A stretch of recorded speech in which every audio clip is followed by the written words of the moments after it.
Tensions between the United States and Canada have escalated once again, with President Trump declaring that Canada will pay a significant financial price for Ontario's latest countermeasures in the ongoing trade war. This latest exchange of economic blows comes after Ontario Premier Doug Ford announced a 25% electricity surcharge on power exports to New York, Minnesota, and Michigan, a move that Trump swiftly condemned, responding with a dramatic increase in tariffs on Canadian steel and aluminum. Welcome to In the Know News, where we bring you the latest developments in global finance, politics, and technology. In a fiery post on Truth Social, President Trump questioned why the United States allows another country to supply Americans with electricity, calling Ontario's surcharge an abusive threat that would not go unpunished.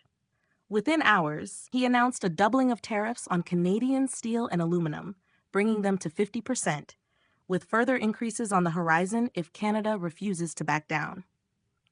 Declaring a national emergency on electricity, Trump indicated that this move would allow his administration to take swift action against what he called Canada's unprovoked attack. In response, Premier Ford did not rule out the possibility of completely cutting off Ontario's power exports to the U.S., warning that Trump's trade war could push both nations toward a serious economic downturn. "There is one person to be blamed if we go into a recession," Ford said. "It will be called the Trump recession." Canada's political leaders across the spectrum have condemned Trump's aggressive tariffs. Prime Minister-designate Mark Carney labeled the measures an attack on Canadian workers, families, and businesses, vowing that his government would implement strategic countermeasures to maximize economic impact on the U.S. while minimizing harm at home. Conservative leader Pierre Poilievre echoed this sentiment, urging the Canadian government to hit back with equal force by imposing 50% tariffs on American steel and aluminum. "Our message to the U.S. administration must be clear. Do not mistake our kindness for weakness," Poilievre stated.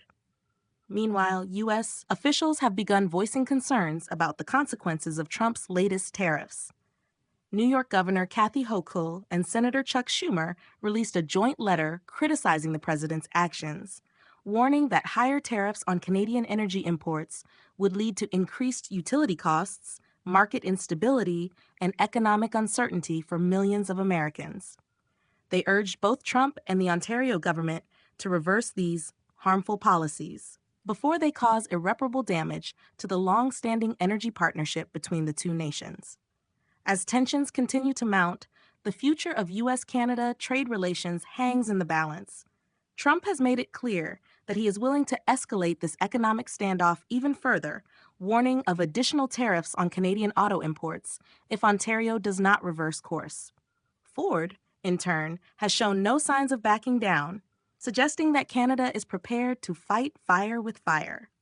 The stakes are high, and the coming weeks could determine whether this trade dispute remains a war of words or turns into a full-scale economic battle. Stay tuned to In the Know News as we continue to bring you the latest updates on this rapidly unfolding situation. Let us know your thoughts in the comments. Should Canada retaliate further, or should both sides step back before the economic damage becomes irreversible? Make sure to like, subscribe, and hit the notification bell so you never miss an important update. Thanks for watching, and we'll see you in the next report.